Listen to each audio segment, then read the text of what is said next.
welcoming you all today's online session for Standard 12th Accountancy Part 2, Chapter number 5, that is Accounting Ratio.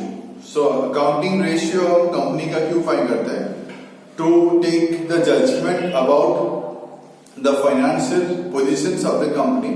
तो ratios हम लोग basically निकालते हैं in terms of percentage आता है इसका आंसर, या proportion में, या तो फिर times में, या फिर fractions में, या फिर days, weeks या months में हम लोग उसका आंसर फाइंड यहाँ पे करते हैं.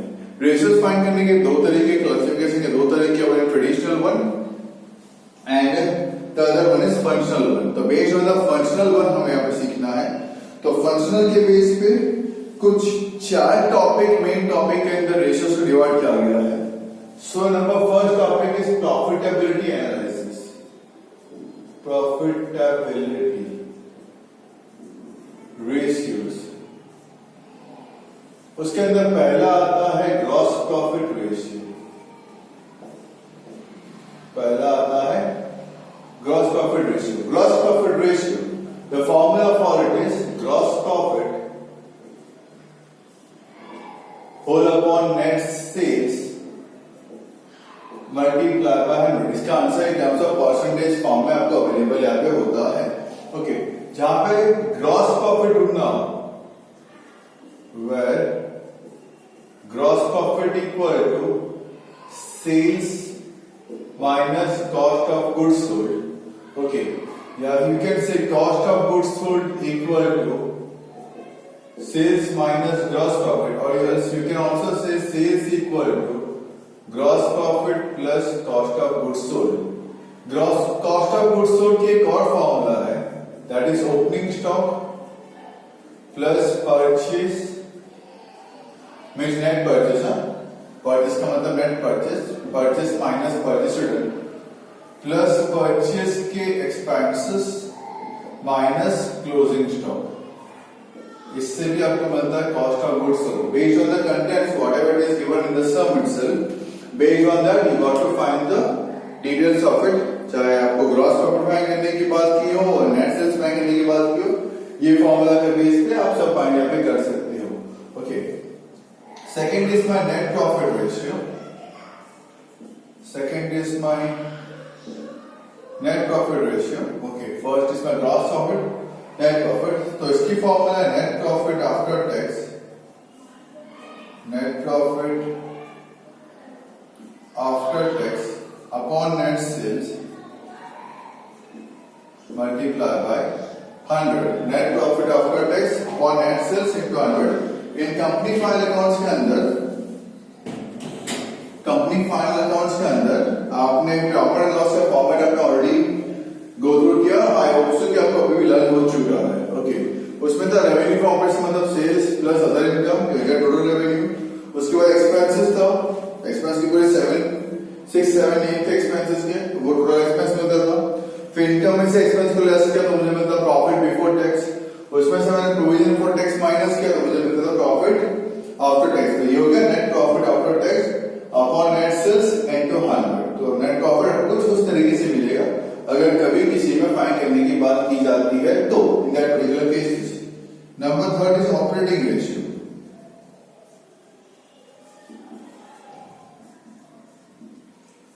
ठीक है, तो ऑपरेटिंग रेशियो की फॉर्मूला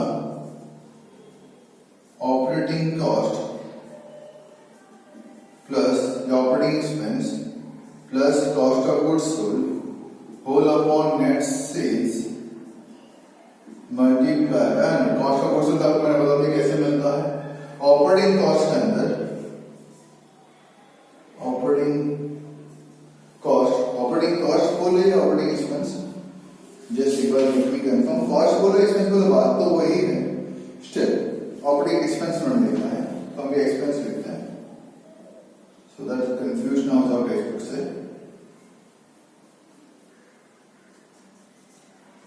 ऑपरेटिंग एक्सपेंस में क्या क्या आता है? Administrative expense,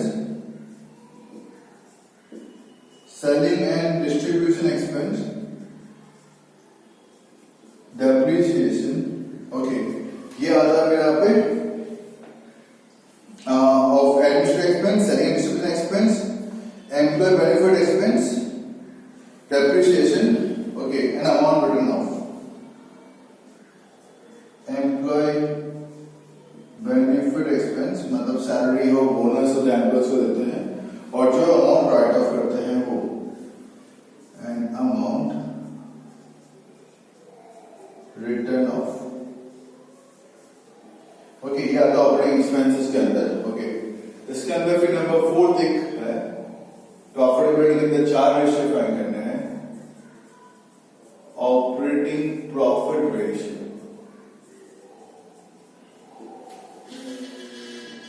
operating profit ratio को फाइंड करना है इसके अंदर। सो ऑपरेटिंग प्रॉफिट रेशियो की formula, operating profit upon net sales multiply by 100। Okay, operating profit find करने की फॉर्मूला है, ऑपरेटिंग प्रॉफिट एक ऐसा है ratio find, operating profit ratio. पहले ऑपरेटिंग प्रॉफिट फाइंड करने की फॉर्मूला है sales minus operating cost. Operating cost का मतलब है operating expense plus cost of goods sold, मतलब ये जो है वो operating cost, operating cost. Okay, sales में से ऑपरेटिंग कॉस्ट लेस करूंगा, मुझे मिलेगा ऑपरेटिंग प्रॉफिट, फिर operating profit upon net sales multiply by 100। और एक और तरीका भी है, अब ऑपरेटिंग रेशियो फाइंड कर लो, तो operating profit ratio equal to 100% minus operating ratio. मैं ऑपरेटिंग रेशियो लिखता हूं तो आप ओआर समझोगे। ओके, मतलब ऑपरेटिंग रेशियो फाइंड करो, 100 में से माइनस कर दो, you get operating profit ratio. ठीक है, तो प्रॉफिटेबिलिटी के अंदर 4 है। देन सेकंड है लिक्विडिटी रेशियो,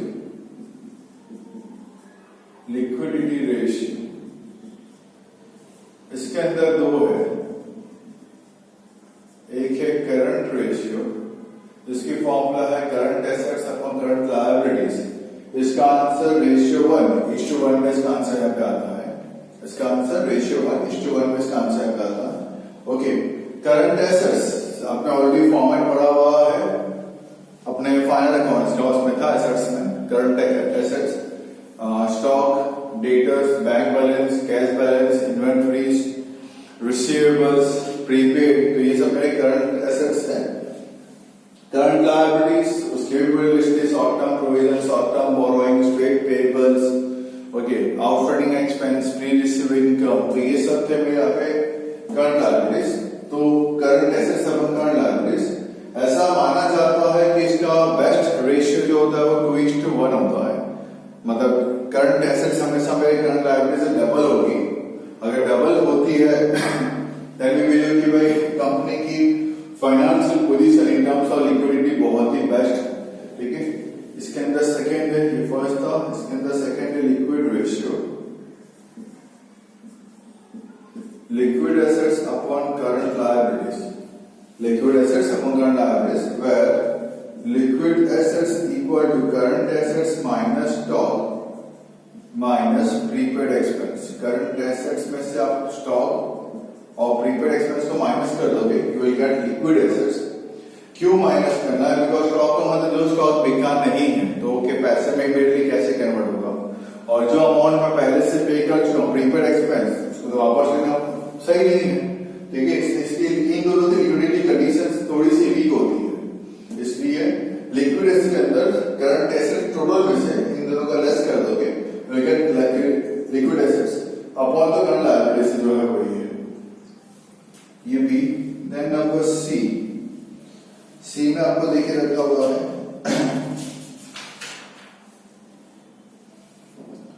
सॉल्वेंसी रेशियो।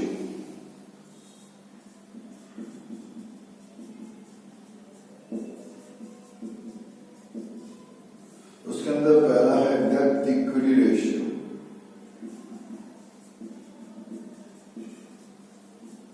डेब्ट इक्विटी रेशियो फॉर्मूला डेब्ट अपॉन इक्विटी। पर डेब्ट का मतलब होता है non current liabilities. Company final accounts में बैलेंस शीट के फॉर्मेट का मतलब है share holders fund.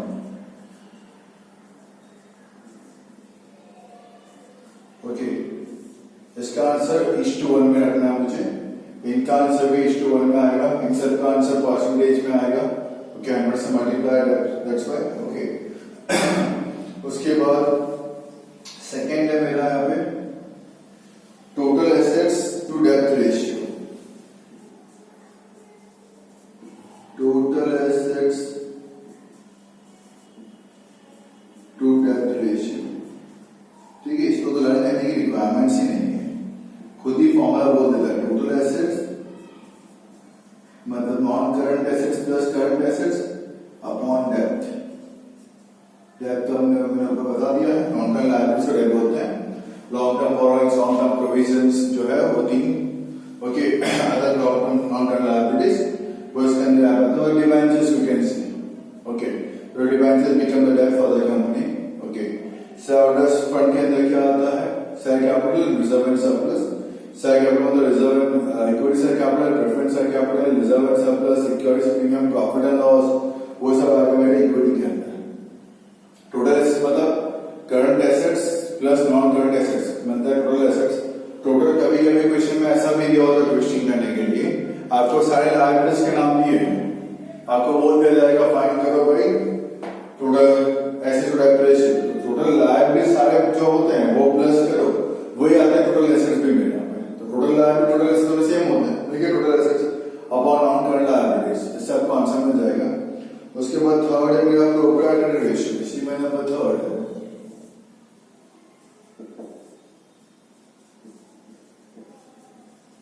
Proprietary ratio, उसकी फॉर्मूला है ओनर्स फंड मतलब कि इक्विटी ही होता है upon total assets.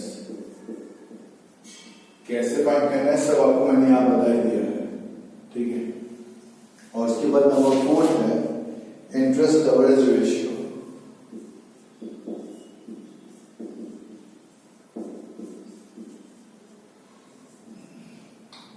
Interest coverage ratio, इसकी फॉर्मूला है earning before interest and tax upon interest on long term डेब्ट। Yes, upon interest on long term डेब्ट। Earning before interest and tax, अगर आपको earning after interest and tax दिया है तो उसमें टैक्स और इंटरेस्ट का अमाउंट आपको प्लस करना है। इंटरेस्ट कहां से मिलेगा? डिबेंचर्स पे इंटरेस्ट होता है या बैंक लोन के ऊपर इंटरेस्ट होता है, तो उस इंटरेस्ट को प्लस कर दो तो आपको बिफोर वाला मिल जाएगा।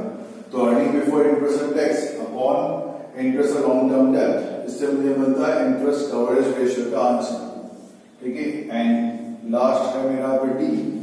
Okay, activity ratio, efficiency ratio, you can C. Activity बोलो या एफिशिएंसी रेशियो बोलो। उसके अंदर पहला है वर्किंग कैपिटल टर्नओवर रेशियो। आपको मैं सीरीज वाइज बताऊंगा। Stock turnover ratio,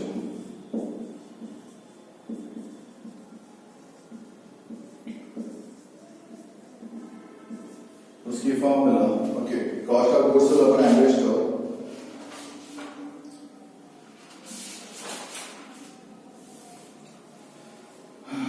cost of goods sold upon average stock. Cost of goods sold कैसे फाइंड करते हैं मैंने आपको ऑलरेडी मेंशन कर दिया है। एवरेज स्टॉक का मतलब होता है opening stock plus closing stock divided by 2। In case आपके पास क्वेश्चन में cost of goods sold available नहीं है, सेल्स ही अवेलेबल है, कोई भी तरीका नहीं है फाइंड करने का कॉस्ट ऑफ गुड्स सोल्ड का, तो सेल्स को ले लेना cost of goods sold. In case आपको क्वेश्चन में ओपनिंग क्लोजिंग दोनों नहीं, कोई भी एक ही दिया है, उसको डिवाइड बाय 2 करने की रिक्वायरमेंट नहीं है, आप सीधा उसी को ले लेना कि वो आपका एवरेज स्टॉक है। ओके, देन सेकंड है मेरा working capital turnover ratio. Working capital turnover ratio, ठीक है। उसकी फॉर्मूला है sales upon capital sales upon, मैं शॉर्ट में लिखा, आपको शॉर्ट में लिखना नहीं है, मेरे पास जगह कम होगी बोर्ड पे, इसका मैं writing short. Sales upon net working capital, जहां पे net working capital equal to current assets minus current liabilities. In case अगर क्वेश्चन में आपको सेल्स के बेस पे बोला है फाइंड करने के लिए वर्किंग कैपिटल नाउ रेशियो, तो सेल्स के बेस पे फाइंड करोगे। तो इसमें मैं स्पेसिफाई किया आपको कि कॉस्ट ऑफ गुड्स सोल्ड के बेस पे फाइंड करना है, तो आप उसको cost of goods sold upon net working capital के बेस पे फाइंड करोगे, ठीक है। उसके बाद थर्ड है यहाँ पे debtors turnover ratio, debtors turnover ratio, ठीक है। उसमें फाइंड करना है, पहले मुझे डेटर्स टर्नओवर, पहले फाइंड करना है debtors turnover annual credit sales upon average trade receivables। Annual credit sales, annual credit sales मतलब के total sales minus sales return minus cash sales, तो हमें मिल जाएगा credit sales, okay. Average trade receivables, average trade receivables equal to opening trade receivable plus closing trade receivable divided by 2, where trade receivable equal to debtors plus bill receivable होता है trade receivable, मतलब opening debtors plus bill receivable plus closing debtors plus bill receivable divided by 2, you will get average trade receivables, ठीक है। अब इसमें जो क्या होता है, कलेक्शन करना, डेटर्स जिसको मैंने उधार कुछ बेचे हैं, दैट फॉर द डेटर्स, उसके पास एक पैसा कलेक्ट करना, तो यहाँ पे कलेक्शन पीरियड भी पूछा गया था क्वेश्चन में। अगर डेज, अगर मंथ में पूछे, सो 12 अपॉन डेटर्स टर्नओवर, तो इसका आंसर है, वो आंसर आएगा टाइम्स में, मंथ में पूछे। अगर डेज में पूछे तो 365 upon debtors turnover.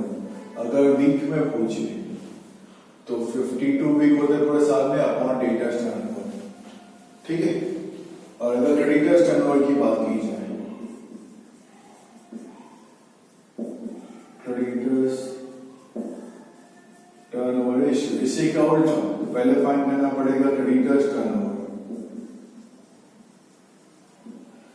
Annual credit purchase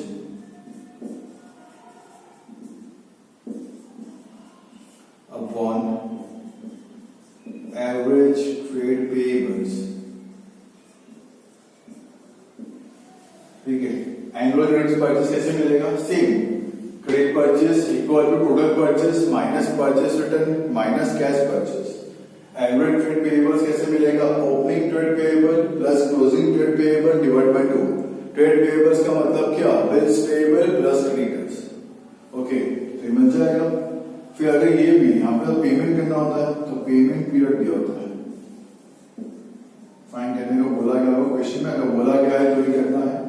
इसमें भी अगर मंथ का पूछा है 12 आपको क्रेडिटर्स टर्नओवर, इसमें भी अगर डेज का पूछा है 365 आपको क्रेडिटर्स टर्नओवर, इसमें भी अगर वीक का पूछा है तो 52 upon creditors turnover. I hope so clear है। जो भी आंसर आता है उसका फिर लिखना है पीछे मंथ, इसको पीछे डेज, इसको पीछे वीक, राउंड ऑफ करके आपको लिख देना है। दीज आर द रेशियोज जो हमें फाइंड यहाँ पे करने हैं इस पर्टिकुलर चैप्टर के अंदर। टोटल 4 + 2 6, 6 + 4 10, 10 + 4 14 फॉर्मूलाज है। अंदर के अंदर इंटरनल फॉर्मूलाज जो है वो आपको एक बार गो थ्रू कर लेते हैं, depend upon the contents. Illustrations में आपको समझा रहा हूँ, आई विश कि आप एक्सरसाइज के साथ ट्राई करेंगे, ओके। अलॉन्ग विद इलस्ट्रेशन देखते देखते जाएंगे और एक्सरसाइज भी आप साथ साथ सॉल्व पे करते रहेंगे, okay. So watch the video till the end so that आपको illustrations and sum सारे क्लियर हो जाए। Thanks, have a nice day. The last topic of this particular chapter, that is efficiency or activity ratio. In this we got to find 4 different type of ratios. The one is stock turnover, second is working capital turnover, third debtors turnover, and fourth creditors turnover. So first of all, stock turnover ratio. How many times the stock is converted into production and sales, which we can help with the help of this particular ratio. So the formula for it is stock cost of goods sold upon average stock. Average stock means opening stock plus closing stock divided by 2. And cost of goods sold, which we have seen earlier also, by finding the gross profit ratio. Cost of goods sold equal to opening stock plus purchase expense minus closing stock. Purchase expense का मतलब होता है wages, factory expense, तो cost of goods consumed, cost of goods sold है जो मेरे को cost of goods sold हमें फाइंड करना है, वो मेरे से अवेलेबल हो जाता है. ग्रॉस प्रॉफिट की formula sales minus cost of goods sold थी, जो मैं पहले वहाँ पे लिखी थी, मतलब cost of goods sold equal to sales minus gross profit. Okay, कैसे भी फॉर्मूला को यहाँ से वो अल्टर करके आपको कॉस्ट ऑफ गुड्स सोल्ड आपको फाइंड कर लेना है. एवरेज स्टॉक जिसे मैंने बताया opening plus closing divide by 2 यहाँ पे होता है. Okay, so illustration number 24. From the following information of HR limited calculate stock turnover ratio. Sales दिया है, ग्रॉस प्रॉफिट दिया है, तो सेल्स माइनस ग्रॉस प्रॉफिट करेंगे तो कॉस्ट ऑफ गुड्स मिल जाएगा. ओपनिंग और क्लोजिंग दिया है, तो opening plus closing divide by 2 करेंगे तो एवरेज स्टॉक मिल जाएगा. You can C cost of goods sold अपना एवरेज स्टॉक. जो भी आंसर है उसको टाइम्स में लिखना है. Number 25. From the following information of D company limited calculate stock turnover ratio. Opening stock plus purchase closing stock और परचेज एक्सपेंस दे के रखा है. Okay, so opening stock plus purchase expense minus closing stock से मुझे cost of goods मिल जाएगा, और opening stock plus closing stock divide by 2 से मुझे एवरेज स्टॉक मिल जाएगा. पुट करें फॉर्मूला के अंदर, गेट द आंसर. जो भी है आपको टाइम्स में लिखना है. Second, working capital turnover ratio. Working capital का मतलब होता है current assets minus current liabilities, और फॉर्मूला है sales upon net working capital. अगर सेल्स का इन्फॉर्मेशन नहीं हो या फाइंड नहीं कर सकते तो कॉस्ट ऑफ गुड्स सोल्ड को आप सेल्स मान के आगे कर सकते हो. ठीक है, इसका पर्पस ये होता है कि to invest in working capital is to yield revenue. कितनी रेवेन्यू अब मुझे जनरेट पे कर पा रहे हैं.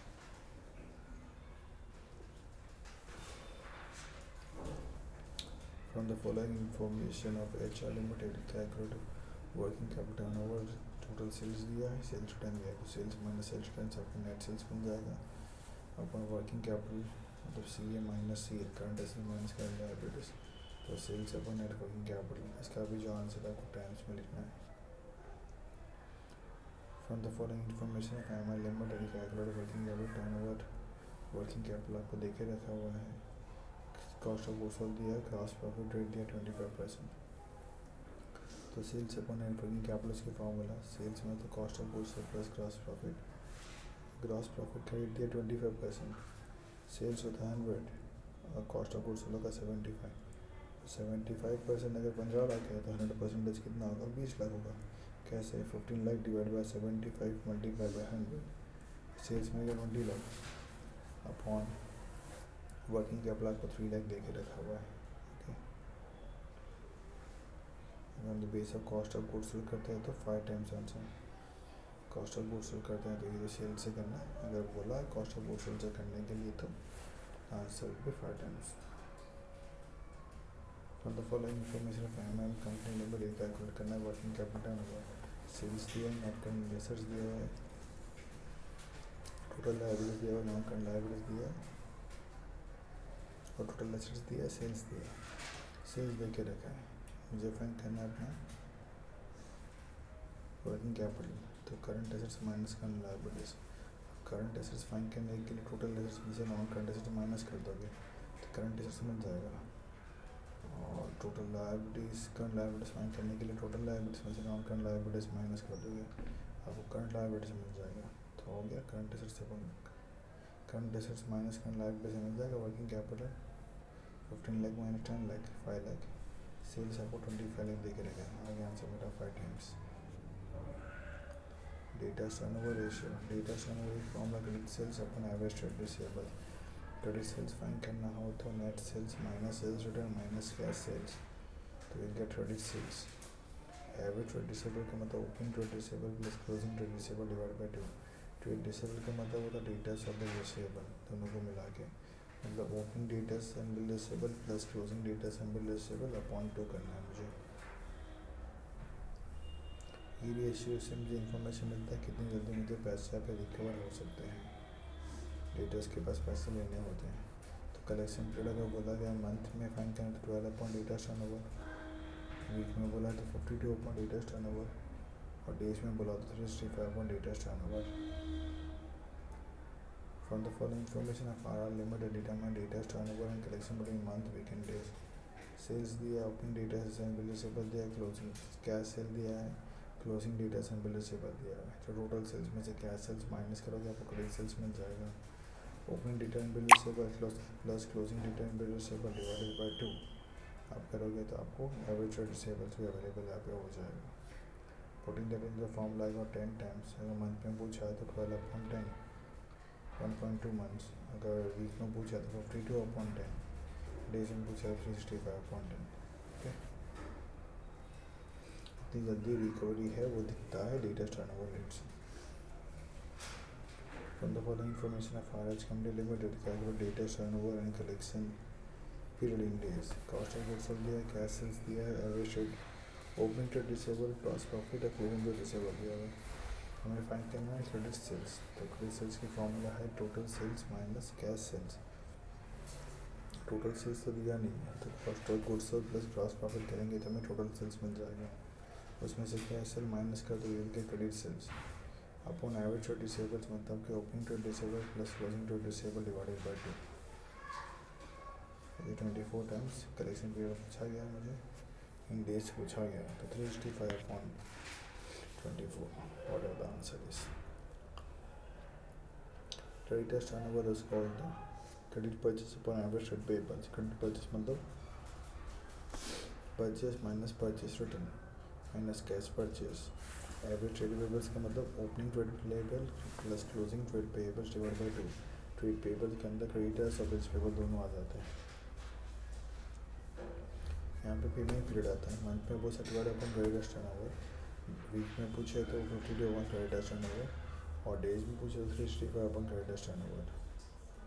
From the following information of AB company limited, calculate creditors turnover and payment period in month, week and days में फाइंड करना है। टोटल परचेज दिया हुआ है, कैश परचेज दिया है, तो टोटल परचेज में से कैश परचेज माइनस कर दो तो आपको क्रेडिट परचेज अवेलेबल हो जाएगा। Opening trade payable plus closing trade payable divided by 2 करो, will get the average trade payables 6.19 times. Month में पूछा 12 अपॉन 6.19, वीक में पूछे तो 52 अपॉन 6.19, और डेज में पूछे तो 365 upon 1.6.19। From the following information of A company limited, calculate करना creditors turnover and payment between days. Total purchase दिया है, इसमें से माइनस करो परचेस रिटर्न और cash purchase, will get credit purchase upon opening trade payables plus closing trade payables divide by 2, तो average trade payables available हो जाएगा।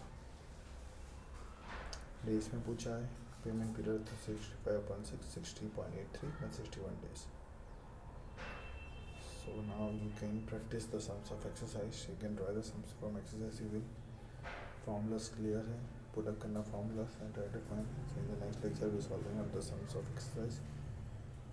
I request you all people कि आप भी कुछ try करिए कुछ sums exercise के। From exercise you got to solve from question number 4. Try करिए जितना possible आपसे हो सकता है। There are not so many sums. कुछ sums ही है। Only 19, 4 to 19 means only 15 sums are there.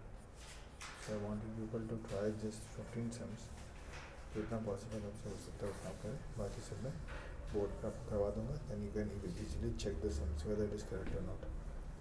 And yes, once again reminding you, company plan accounts के format ठीक से लर्न करें, ओके, और इसके सारे फॉर्मूलाज भी ठीक से लर्न करके रखना।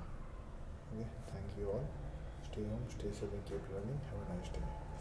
Of the formulas, gross profit ratio, gross profit upon net sales multiplied by 100, where gross profit equal to sales minus cost of goods sold, cost of goods sold equal to sales minus gross profit, और sales equal to gross profit plus cost of goods sold. cost of goods sold की दूसरी formula भी है, opening stock plus purchase expense minus closing stock.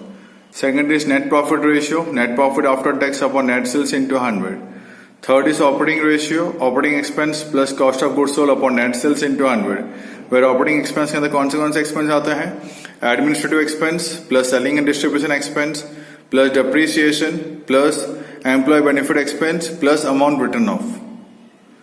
Then fourth one is operating profit ratio. So formula is operating profit upon net sales into 100. Operating profit का find करने का तरीका है sales minus operating cost. Operating cost कैसे मिलता है? Operating expense plus cost of goods sold. या तो फिर ऑपरेटिंग प्रॉफिट रेशियो की फॉर्मूला है 100% minus operating ratio. Then second is my liquidity ratio. इसका दो रेशियो फाइंड करना है, करंट रेशियो और लिक्विड रेशियो. करंट रेशियो की formula current assets upon current liabilities. आपको शॉर्ट में लिखना नहीं है, आपको फुल में लिखना है. मेरे पास बोर्ड पे जगह नहीं है इसलिए मैंने CA और CL लिखा हुआ है. लिक्विड रेशियो की formula liquid assets upon liquid liabilities. Liquid asset कैसे मिलता है? करंट एसेट्स में से आपको क्लोजिंग स्टॉक और प्रीपेड एक्सपेंस माइनस कर देना है. The next is my solvency ratio. उसमें पहला फाइंड करना depth equity ratio. Depth upon equity. Depth का मतलब क्या है? Non current liabilities. इक्विटी का मतलब share holders fund. And second is my total asset to डेप्थ ratio. Total assets upon depth. Okay. Third is my proprietary ratio. Owner's fund मतलब के वही हुआ शेयर होल्डर्स फंड या equity upon total assets. Fourth find करना है मुझे interest coverage ratio. Earning before interest on tax upon interest on long term depth. अगर earning after tax दिया है और उसमें आपको इंटरेस्ट और टैक्स प्लस कर देना है, आपको बिफोर वाला मिल जाएगा. फोर्थ इसमें एक्टिविटी या एफिशिएंसी रेशियो. उसमें पहला फाइंड करना है मुझे स्टॉक टर्नओवर रेशियो. उसकी फॉर्मूला है cost of goods sold upon average stock. Cost of goods sold की फॉर्मूला हमने ऑलरेडी पहले देखी हुई है. एवरेज स्टॉक मतलब opening stock plus closing stock divided by 2. Working capital turnover ratio की formula sales upon net working capital. Question में आपको बोला गया कॉस्ट ऑफ गुड्स सोल्ड के बेस पे करना है, तो cost of goods sold upon net working capital. Net working capital आपको मिलता है current assets minus current liabilities से. Then third is my debtors turnover ratio. Formula is annual credit sales upon average trade receivables. Credit sales कैसे मिलेगा? Total sales minus sales return minus cash sale. Average trade receivable कैसे मिलेगा? Opening trade receivable plus closing trade receivable divide by 2. Trade receivable का मतलब क्या? Debtors of bill receivable. अगर बोला गया कलेक्शन पीरियड फाइंड करना है इन टर्म्स ऑफ मंथ फाइंड करने को बोला गया हो तो 12 अपॉन डेटर्स टर्नओवर. डेज बोला गया तो 365 अपॉन डेटर्स टर्नओवर. वीक बोला गया तो 52 upon debtors turnover. Creditors turnover same जैसा डेटर्स था वही सेम क्रेडिटर्स. ओके. फॉर्मूला वही, सिर्फ जहां सेल्स था परचेस, जहां पे रिसीवेबल था वहां पे पेबल आ गया. यहाँ पे एनुअल क्रेडिट परचेस कैसे मिलेगा? Total purchase minus sales purchase minus purchase return minus cash purchase. आपको मिल जाएगा annual credit purchase. Average trade payables कैसे मिलेगा? Opening trade payable plus closing trade payable divided by 2. Trade payable के अंदर क्या आता है? Creditors plus bills payable.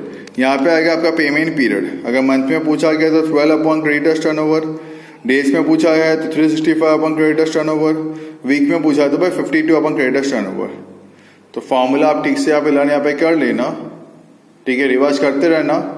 Okay. मैं मगअप की बात नहीं करता, मैं रिवीजन की बात करता हूँ. सेम टाइप के फॉर्मूलाज के आप सम्स करते रहना बार बार. टेक्स्ट बुक के बाहर तो बेसिकली सम्स पूछे नहीं जाते हैं. सो आई रिक्वेस्ट यू कि टेक्स्ट बुक के सारे इलस्ट्रेशंस एंड एक्सरसाइज के सारे सम्स आप सॉल्व कर ले. It's more than enough. Formula हर वीक में एक बार देखते रहे, जैसे आप कंपनी के फाइनल अकाउंट्स का फॉर्मेट हर वीक में एक बार लिखते हो. आई होप सो आप लिखते ही होंगे. अगर लिखते हैं तो वेरी गुड. ओके. वहां से ये भी क्लियर होता है बिकॉज डेप्थ इक्विटी के अंदर सॉल्वेंसी रेशियो के अंदर बहुत काम आएगा बैलेंस शीट वाला, किसके अंदर क्या आता है वो देखने के लिए. Okay. So I hope with a positive note कि आप जो बता रहा हूँ यहाँ से आप वो सॉल्व यहाँ पे करते होंगे. Okay. Watch the video till the end. Stay home, stay safe and keep learning. Have a nice day.